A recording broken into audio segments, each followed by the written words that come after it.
ஐபக்தி பசியை சார்ந்த நண்பர்கள் அத்தனை பேருக்கும் அன்பான வணக்கம். பார்ப்போற்றும் பராசக்தியினுடைய புகழை தொடர்ந்து நாம் சிந்தித்து கொண்டே வருகிறோம். அந்த வரிசையில் அபிராமபட்டர் அருளிய அபிராமியந்தாதியினுடைய அடுத்த பாடலாக நாம் சிந்திக்க இருப்பது உரைகின்ற நின் திருக்கோவில் நின் கேழ்வர் ஒரு பக்கமோ அறைகின்ற நான் மறையின் அடியோ முடியோ அமுதம் நிறைகின்ற வெண்திங்களோ கஞ்சமோ எந்த நெஞ்சகமோ மறைகின்ற வாரிதியோ பூரணாச்சல மங்களையே. சென்ற பாடல்ல அபிராமி எங்கு இருக்கிறாள், அவளை வழிபட்டால் என்னென்ன கிடைக்கும், அவள் ஞான வடிவமாக நம்மோடு சேர்ந்து விடுகிறாள்னு சொல்லி கடைசியில ஒளி நின்ற கோணங்கள் 9 மேவி உரைபவளே அப்படின்னு அவள் ஸ்ரீசக்கரத்தில் இருப்பவள் என்று சொல்லி முடிக்கிறார். இப்போ இந்த பாடல்ல அதன் தொடர்ச்சியாக சொல்கிறாள், அம்பிகை ஸ்ரீசக்கரத்தில் மட்டும்தான் இருப்பாளா, இல்லை ஒரு ஆலயத்தில் ஒரு கல் வடிவமாக மட்டும்தான் இருப்பாளா, அம்பிகை எங்கெங்கெல்லாம் இருக்கிறா அப்படின்னு சொல்லிட்டு எந்த இடத்துல முடிக்கிறார், அம்பிகை எங்கெங்கெல்லாம் இருப்பாள் அப்படிங்கிறதா இந்த பாடல்ல அபிராமப்பட்டர் செய்ய போற ஒரு ஆராய்ச்சி பாடல் அப்படின்னே நம்ம வச்சுக்கலாம். எங்க இருக்கிறாள் அம்பிகை அப்படின்னு அபிராமப்பட்டர் சொல்றார், உரைகின்ற நின் திருக்கோயில். நீ இருக்கிற கோயில் என்ன அப்படின்னு அவரே ஒரு கேள்வியை கேட்டுட்டு சொல்றார். உரைகின்ற நின் திருக்கோயில் நின் கேழ்வர் ஒரு பக்கமோ.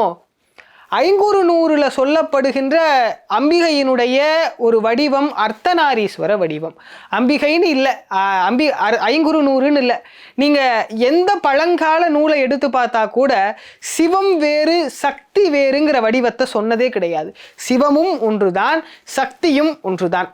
அவள் சிவபெருமானோடு ஐக்கியப்பட்ட உருவமாக இருக்கிறாள் அப்படிங்கிறது தான் உண்மையான ஒரு வடிவம். அதனால தான் லலிதா சகஸ்ரநாமம் முடிக்கும் போது சொல்லப்பட்டது சிவசக்தி ஐக்கிய ஸ்வரூபா லலிதாம்பிகா. பொதுவாக ரொம்ப பிடிச்சவங்க 2 காதலர்கள் இருக்காங்க, இல்லை உங்களுக்கு பிடிச்சவங்களே இன்னொருத்தவங்க இருக்காங்கன்னு சொல்லும்போது நீங்கள் என்ன சொல்லுவீங்க, நம்ம 2 பேரும் உடம்பு மட்டும்தான் வேற உயிர் ஒண்ணுதான்னு சொல்லுவோம் இல்லை. தாய்மானவர் சொல்றார், அம்பிகைக்கு அந்த ஒரு சின்ன வருத்தம் கூட இல்லையா, சின்ன ஒரு பிரச்சனை கூட கிடையாதான், உடம்பும் ஒண்ணுதான் உயிரும் ஒண்ணுதான், உடம்புக்குள்ள ஒரு பங்காதான் 2 பேரும் பிரிஞ்சிருக்காங்களே தவிர உடம்பும் ஒன்றுதான் உயிரும் ஒன்றுதான் தாயுமானவர் இந்த செய்தியை சொல்கிறார்.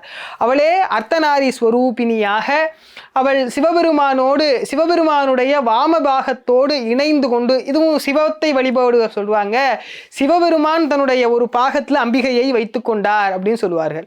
சக்தி வழிபாட்டில் இருக்கவங்க சொல்லுவாங்க அம்பிகை சிவபெருமானை தன்னுள் ஒரு பாதியாக வைத்து கொண்டார் என்று சொல்வார்கள்.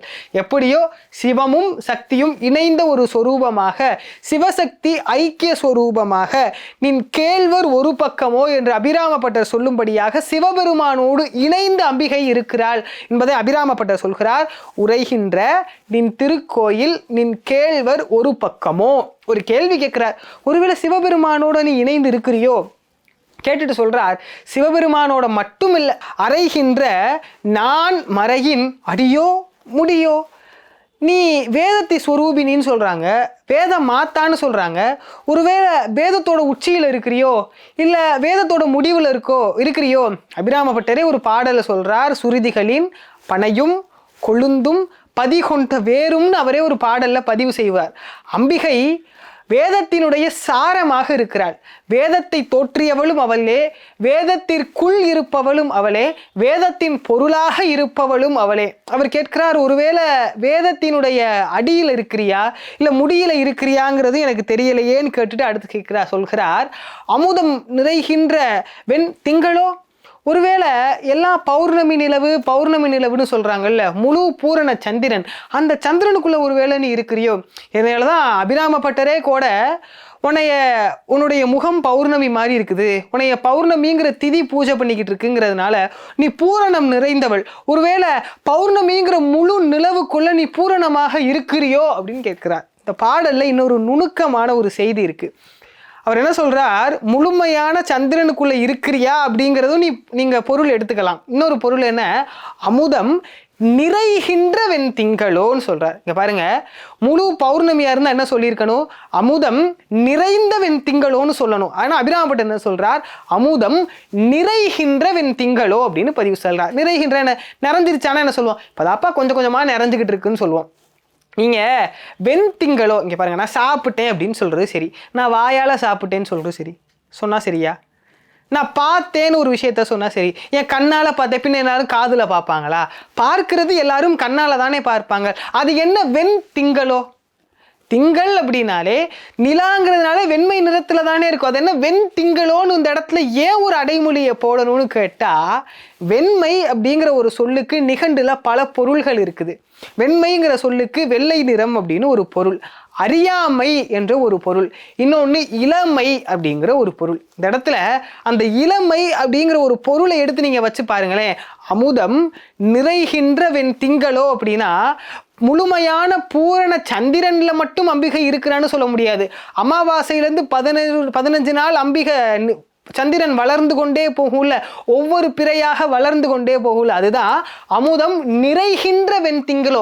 வெண்ணா என்ன சொன்னேன்? இளமைன்னு சொன்னா, அப்ப பௌர்ணமியாக வருவதற்கு முன்னாடி கொஞ்சம் கொஞ்சமா வளருதா? அதுக்கு இளமையான பருவம் தானே. இளமையான திங்களோ, அதாவது அம்பிகை பூரண சந்திரன்ல மட்டும் இருக்கிறான்னு அர்த்தம் கிடையாது. அமுதம் நிறைகின்ற வெண்திங்களோ, ஒவ்வொரு பிறையா வளர்ந்துகிட்டு இருக்குல்ல, எப்படி பிறை வளர்கிறதோ அந்த பிறை வளர்வதற்குள்ளேவும் அம்பிகை தான் இருக்கிறாள் என்பதைத்தான் அமுதம் நிறைகின்ற வெண்திங்களோ, அதற்குள்ளேகவும் நீ இருக்கிறியா அப்படிங்கிறத நம்ம பொருள் எடுத்துக்கிற மாதிரி அபிராமப்பட்டர் இந்த வரியை சொல்லிட்டு அடுத்து சொல்றார், கஞ்சமோ. கஞ்சம் அப்படின்னா தாமரை அப்படின்னு பொருள்.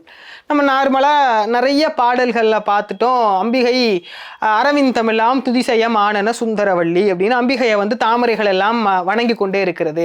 அம்பிகை தாமரம் போன்ற முகம் உடையவள், தாமரை போன்ற பாதம் உடையவள், தாமரை போன்ற கைகளை உடையவள் அப்படின்லாம் நம்ம பார்த்துக்கிட்டே இருக்கோம். இப்போ இங்கே கஞ்சமோ அப்படின்னு சொல்கிறாரு. என்ன அர்த்தத்தில்? நீ தாமரைக்குள்ளே இருக்கிறியா அப்படின்னு கேட்டால், இங்கே அபிராமப்பட்டர் சொல்கிற தாமரையுடைய பொருள் என்ன தெரியுமா? நம்ம உடம்புக்குள்ளே 6 சக்கரங்கள் இருக்குது. இந்த 6 சக்கரங்களும் 6 தாமரை வடிவிலே இருக்கும். அந்த 6 சக்கரங்களுக்குள்ளும் அம்பிகை ஒவ்வொரு சக்கரத்திலும், அதாவது ஒவ்வொரு தாமரைக்குள்ளும் ஒவ்வொரு தேவதையாக இருந்து ஆட்சி செய்கிறார். நீங்க அந்த 6 சக்கரத்தையும் எடுத்து பார்த்தீங்க அப்படின்னா, இந்த 6 தாமரைகளுக்குள்ளும் அம்பிகை ஒவ்வொரு தாகினி ரூபினி, அதாவது ஒவ்வொரு வடிவம் கொண்டு அம்பிகை இருக்கிறார்.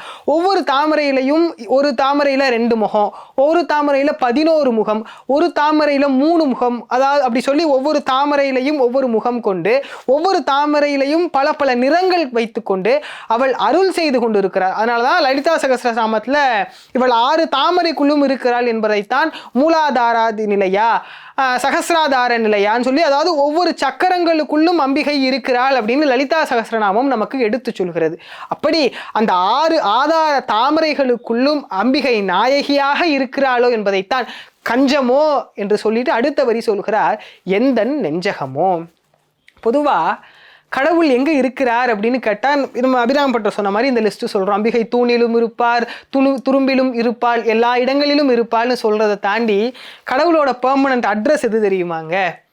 இறைவனுக்கு நிறைய பேர் இருக்கு. முருகப்பெருமானுக்கு நிறைய பேர் இருந்தாலும் அருணகிரிநாதர் திருப்பி திருப்பி திருப்பி திருப்பி முருகனுக்கு பிடித்த பெயர் அப்படின்னு சொல்லும் போது முருகன் குகன் அப்படிங்கிற ஒரு பெயரை சொல்லுவார். ஏன் குகன் அப்படின்னு பேரா? அவன் குகைக்குள்ள இருக்கிறவன்கிறதுனால. எந்த குகைக்குள்ள இருக்கிறான்? திருப்பரங்குன்றம் குகைக்குள்ள இருக்கிறானா? இல்ல திருக்கழுக்குன்றம் குகைக்குள்ள இருக்கிறானா? இல்ல மருதமலை குகைக்குள்ள இருக்கிறானா? எந்த குகைக்குள்ள இருக்கிறதுனால அவனுக்கு குகன்னு பேர் வச்சா? இதயம் அப்படிங்கிற ஒரு குகைக்குள் இருப்பதனால் முருகப்பெருமானுக்கு குகன் என்று ஒரு பெயர் இருக்குது. அதனால்தான் அருணகிரிநாதரே ஒரு பாடலில் சொல்றார், முருகப்பெருமானுடைய பெர்மனன்ட் அட்ரஸ் எதுன்னு சொல்லும்போது சொல்றார், சந்ததமும் அடியார்கள் சிந்தை அது குடியான தன் சிறுவை தனில் மேவு பெருமானே.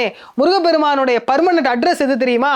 அடியாரினுடைய இதயம் தான் அவருடைய பெர்மனன்ட் அட்ரஸ்ன்னு சொல்ற மாதிரி அபிராமப்பட்டர் சொல்றார், எந்தன் நெஞ்சகமோ. நீ இருக்கிற இடம் எது தெரியுமா? இதெல்லாம் தாண்டி நீ திங்கள்ல இருக்கலாம், சிவபெருமானுடைய பாதியில இருக்கலாம், ஸ்ரீசக்கரத்துல இருக்கலாம், தாமரையில இருக்கலாம், எங்கே வேணாலும் இருக்கலாம். அதே மாதிரி என் நெஞ்சுக்குள்ளையும் இருக்கிறேல்ல, என் நெஞ்சகமோ. இப்போ இதுக்கப்புறமும் நீ எங்க இருப்பேன்னு கேட்டா, இப்படி ஒவ்வொரு பொருளா சொல்லிக்கிட்டே போகலாம். சொன்னா பாட்டு நீண்டுக்கிட்டே போகும். அப்படியே சொல்லி கடைசியில் எங்க முடிக்கிறார்? மறைகின்ற வாரிதியோ. வாரிதி அப்படிங்கிற சொல்லுக்கு கடல் அப்படின்னு பேர். இந்த உலகமே ஒரு காலத்துல எல்லாம் ஊழிக்காலம் வந்த உடனே எல்லாம் சென்று கடலில் சென்று அடங்குவது தான் இந்த உலகத்தினுடைய, அதாவது கலியுகத்துடைய முடிவுல இந்த உலகம் போய் கடல்ல போய் சேர்ந்து விடும். அப்போ எல்லா பொருளும் கடல்ல போய் சேருது அப்படின்னா எல்லா பொருளுக்குள்ளும் அம்பிகை இருக்கிறாள். அதனால தனித்தனியா பிரிச்செல்லாம் சொல்ல முடியாது. கடல்ல போய் ஊழி காலத்துல எது சேரும்? இந்த உலகத்துல இருக்க எல்லா பொருளும் சேரும். அப்ப அம்பிகை கடலுக்குள்ள எந்தெந்த பொருள் சேருதோ எல்லா பொருளுக்குள்ளும் இருக்கிறாள் என்பதைத்தான் மறைகின்ற வாரிதியோ. இந்த உலகம் கடல்ல போய் சேரும் போது எந்தெந்த பொருள்லாம் கடலுக்குள்ள போகுதோ கடலுக்குள்ள எல்லா பொருளும் போகும். அப்ப அம்பிகை எல்லா பொருளுக்குள்ளும் இருக்கிறாள் என்பதைத்தான் மறைகின்ற வாரிதியோ பூரணாசல மங்களையே. அம்பிகை எல்லா பொருளுக்குள்ளும் இருக்கிறாள் என்பதை பூரணமாக அவள் இருக்கிறாள் என்பதைத்தான் பூரணாசல மங்களையேன்னு சொல்றான். இந்த பூரணாசல மங்களையேங்கிற சொல்லுக்கே 1 மணி நேரம் நான் விளக்கம் கொடுக்கலாம். பாருங்க, ஒரு மனசு அலப்பாஞ்சுக்கிட்டே இருக்கு அப்படின்னு சொல்றோம். அலப்பாஞ்சுக்கிட்டே இருக்குன்னு சொல்றதுக்கு நம்ம சொல்லுவோம் சலனப்பட்டுக்கிட்டே இருக்கு, மனசு சலனமா இருக்குது அப்படின்னு ஒரு வார்த்தை தமிழ்ல பயன்படுத்துவோம். சலனம்னா அப்படியே ஓடிக்கிட்டே இருக்கிறது. இப்போ ஒரு பொருள் பாருங்களேன், திருப்தி அப்படின்னு ஒரு வார்த்தை சொல்றோம். திருப்திக்கு எதிரான பதம் எது? அதிருப்தி அப்படின்னு சொல்றோம். அதாவது எந்த சொல்லுக்கு முன்னாடி ஒரு ஆங்கிற ஒரு நம்ம எழுத்த போட்டோம் அப்படின்னா அப்படியே பொருள் மாறிடும். இங்க பாருங்க, திருப்தி, அதிருப்தி, இன்னும் எத்தனையோ சொற்கள் கூட நம்ம எடுத்துக்கலாம். எந்த சொல் எடுத்துக்கிட்டாலும் முன்னாடி ஆங்கிற ஒரு சொல் போட்டோம் அப்படின்னா அந்த சொல்லுக்கான பொருளே மாறி போயிடும். இப்போ சலனம் அப்படின்னா ஓடிக்கிட்டே இருக்கிறது. அதுக்கு முன்னாடி ஆணு போடுங்களேன், அசலம். அசலம்னா அதே இடத்துல நிற்கிறது, எங்கேயுமே ஓடாமல் இருக்கிறது. இங்கே என்ன சொல்றார்? பூரண அசல மங்களையே. அந்த வரியை பாருங்களேன், பூரண அசல மங்களையேங்கிறது அந்த பூரணாசலம்ங்கிறத பிரித்து பாருங்களேன். பூரண அசல மங்களையே.